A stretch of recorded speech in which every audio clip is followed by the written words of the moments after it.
Hello YouTube, how is y'all's day going? Today we have my top 5 corners in the 2023 NFL draft class. This is my first top 5 prospect video for this draft class, so I was super excited about it. If you guys do me a huge favor and go down and hit the like button and hit the subscribe button as well. I think we're sitting about 31 subscribers, so like I said, it would help out a lot. Also, make sure you're following me on TikTok and Twitter. The link will be down below in the description. Not much else to say. Let's get into it.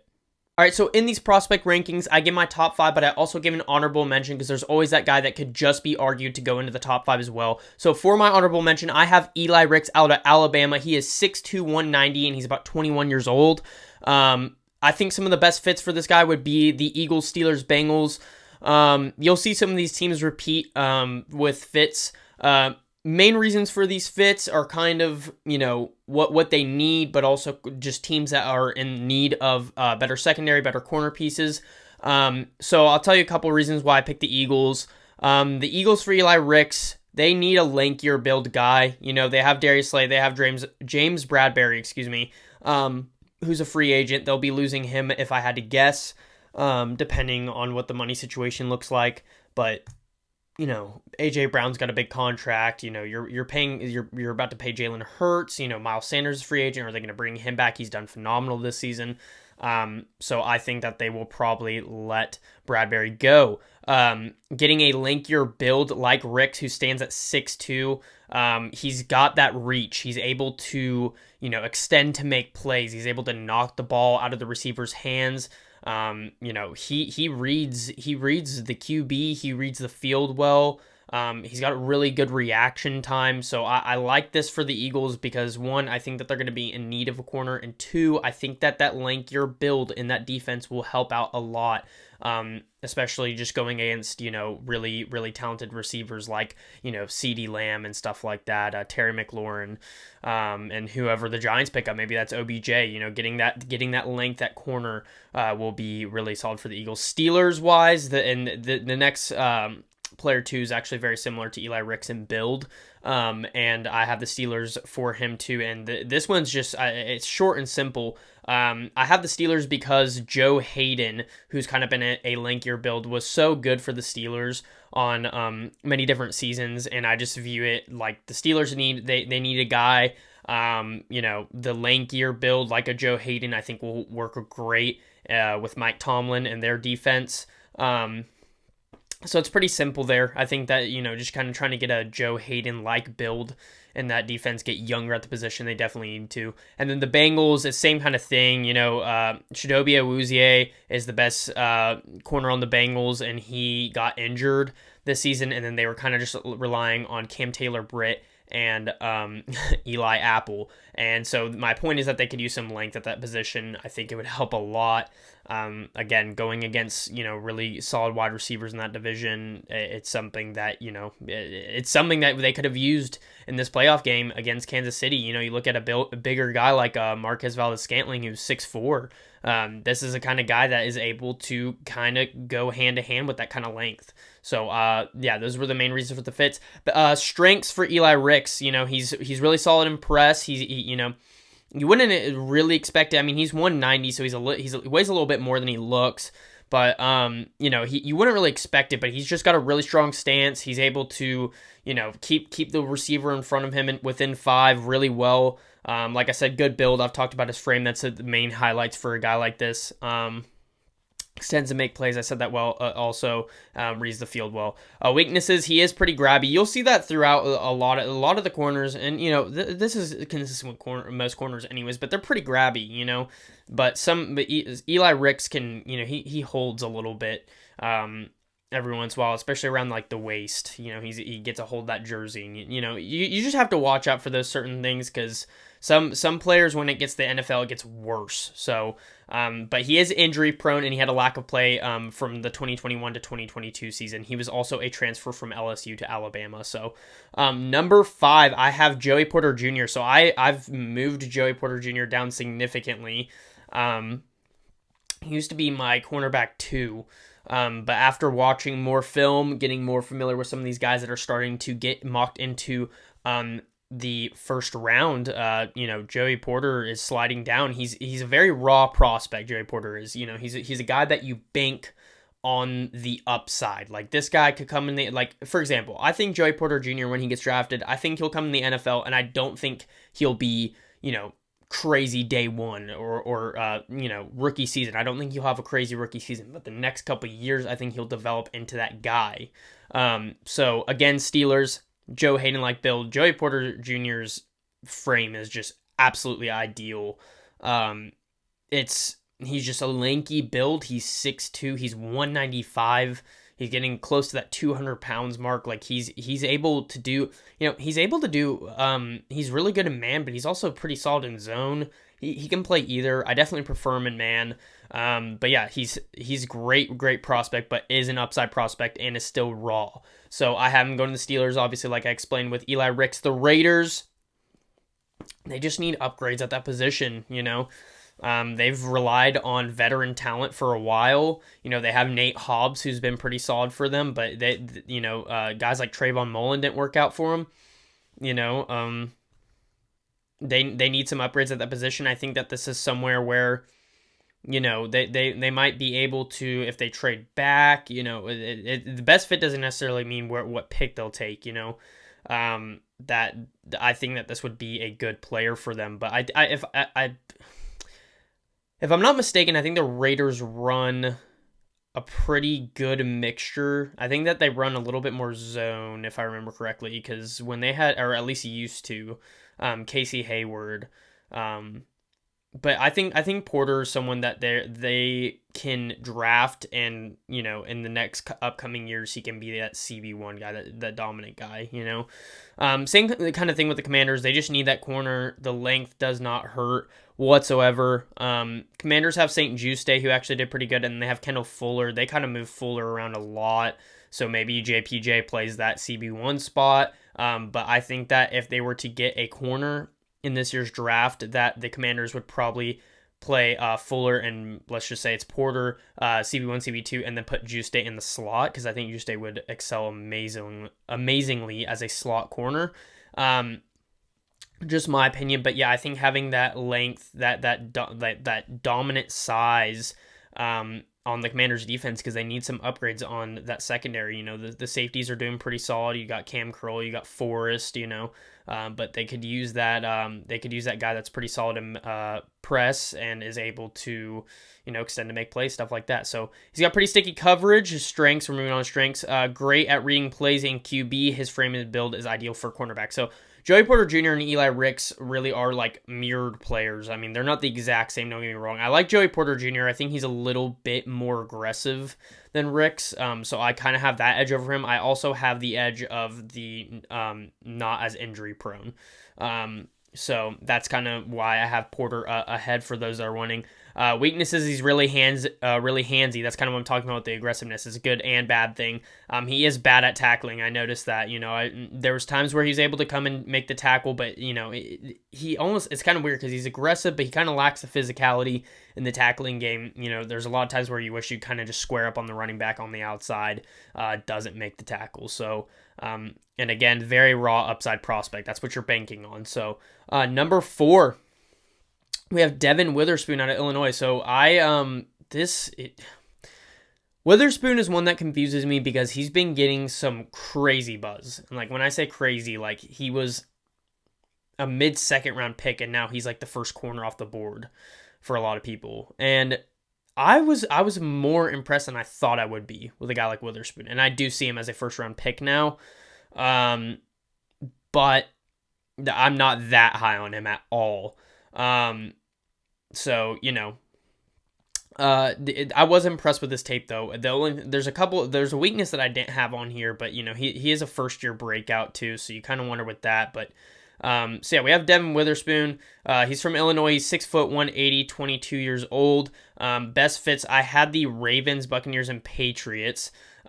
All because these guys, besides the Ravens, these guys need CB1, and Devin Witherspoon screams CB1. Like, he's the main. Let's assess the weaknesses so that this kind of plays in the point. He's aggressive to a fault, holds a lot, and he's on the lighter side. I think that especially like Bill Belichick will be able to utilize a guy like this very well. But Witherspoon is somebody that, he's got that. He's very good coverage, like very good coverage. Like he's able to stay. I wouldn't say stride for stride, but he's able to stay with the receiver almost no matter the route. I saw sometimes in his tape without routes, which those can be very hard to cover. I mean that's why teams go for it a lot when they need easy, a drag or an out or something like that, like an easy route. So I saw sometimes where he might have gotten back a couple steps too far or whatever. But other than that, he's able to stay with pretty much every route. He doesn't have fluid hips, but he's got pretty damn great hips.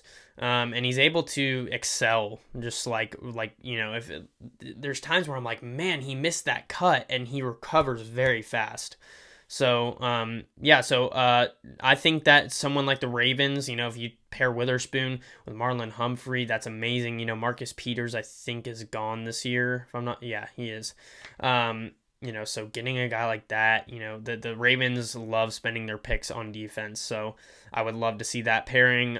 Buccaneers, again, CB1, Carlton Davis, they locked down, but Jamel Dean and Sean Murphy-Bunting are probably gone this offseason based off of how money is going. So, get another guy, get a young guy, see if he works. But these teams, they just kind of scream to me for his play style. Especially the Ravens and the Bucks. The Patriots, it just seems like he could be a Bill Belichick type corner. But yeah, so that's kind of why I had that. Strengths, we already went over weaknesses, but strengths, he's solid block shedding, solid tackler, good ball awareness, good acceleration, great downfield coverage. And he really is a good tackler. Like, he was able to seal the outside and make the play sometimes on some of the film that I was watching. I think it was against Nebraska, I want to say.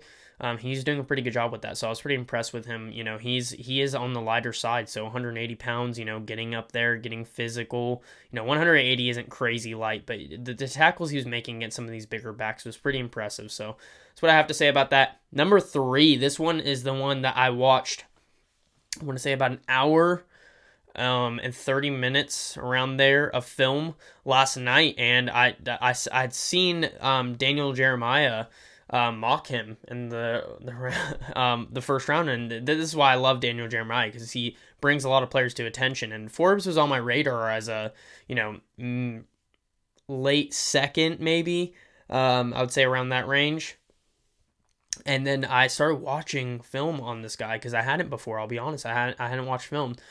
Just on the radar, I had him on a list. You got to get to guys slowly, and I was very, very surprised. In fact, if Cam Smith wasn't a thing, Forbes would be 2. He's very close to being my number 2, which I just spoiled number 2. But Emmanuel Forbes is very, very solid corner. I had best fits. I had the Falcons.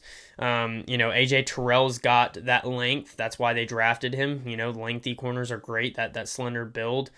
He's got some pretty good speed and acceleration. He's able to. He's pretty damn lockdown corner. With Forbes, what I liked about him, he's very, very not like nowhere near on the same level, but play style very, very similar to Christian Gonzalez. Like he likes to play with a back, like a lot of the time, his back towards kind of, I don't know what the word is, but sideways to the QB and the wide receiver. And he's got such fluid hips and good acceleration that he's able to just make the play and stay with the receiver very well. Emmanuel Forbes, he's from Mississippi State. He's 6 foot, 180 pounds, 22 years old. He's fluid hips, lankier build, great tackler, solid recovery speed, and good at reading the QB and reacting. Like I said, he keeps his eye on the QB a good bit. He can definitely be a playmaker. He can definitely be a lockdown. He's a really complete package. Jaguars, main reason why I mocked him there is because they could use a guy like this. They need that guy that is able to stay with wide receivers, especially faster ones. Forbes is going to be able to do something like that. Guys like Griffin, Shaquille Griffin. Am I on that? I feel like that's wrong. The guy from Seattle. Why can't I think of his name? Anyways, the guy from Seattle. It makes me so mad when I can't think of names like this. Like, I know exactly who I'm talking about. I want to say it's Shaq Griffin. I think I'm right on that, but I'm not 100% sure. Anyways, we're going to go with Shaq Griffin. Guys like Shaq Griffin, Tyson Campbell, like they do a good job. But I think somebody like I said, with fluid hips that's able to change on a dime with the receiver. This is something that the Jags are missing in this defense, and somebody that can stay with those very fast and athletic receivers, which I don't feel the same with Griffin or Campbell. Lions, got to throw them in there. They're probably one of the most cornerback needy teams. Jeff Okudah's sort of panned out. He had a good season this last season, but before has been very injury prone and inconsistent. There's been Oruwariye. He's been a good playmaker, but lacks sometimes in coverage. Lets up some plays. So getting guy. I mean, it's simple. That's the thing about these fits is, it's gonna, based on how the player plays, that's gonna be why they draft them. So the fluid hips is what I'm looking for in these defenses. That guy that is able to change on a dime, keep up with wide receivers. Lions with their conference, there's so many good receivers there that they need somebody that's able to do that. So I really, really liked Forbes. I was very, very, very impressed. So right now he is my CB3.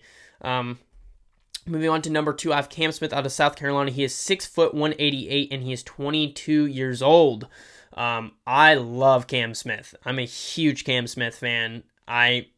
I've been seeing him not even mocked in the first round, and it amazes me, dude. It amazes me.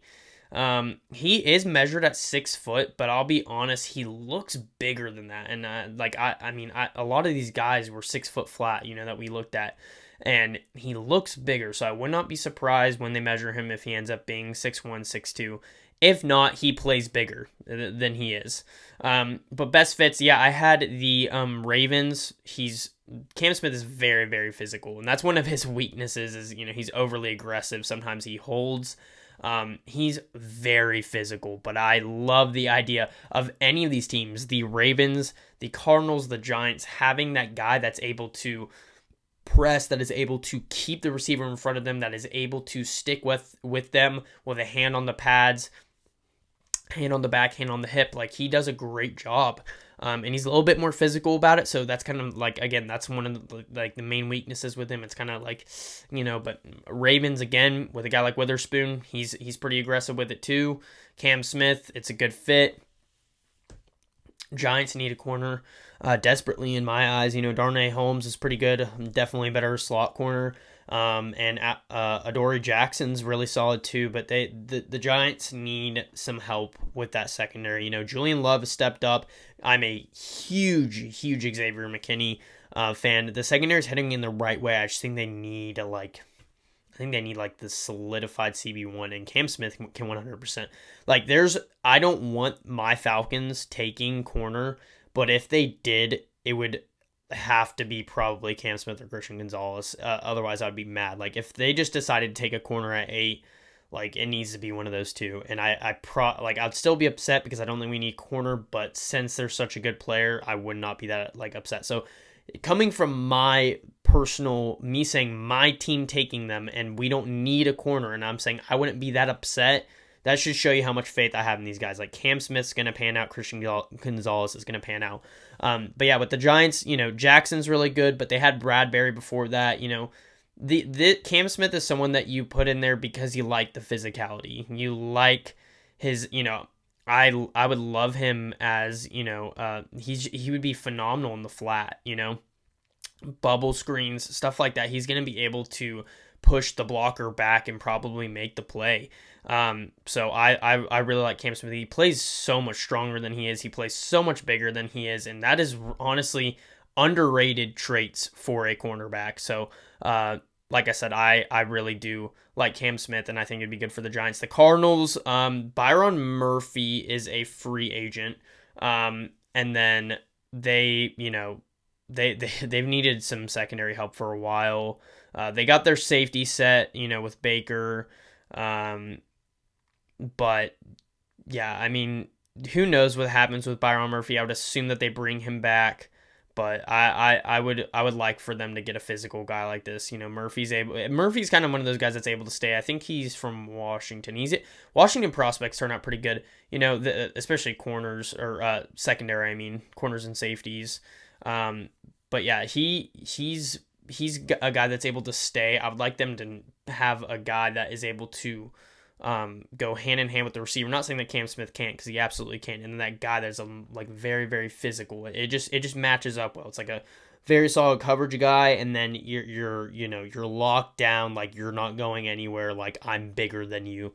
It's just like it's a good matchup. It just is. So strengths, he's got good awareness, elite tackling. Like I said, he plays bigger. He's able to make the tackle. He's able to push guys back. Great ball awareness, can play zone and man, sticky coverage, great hips.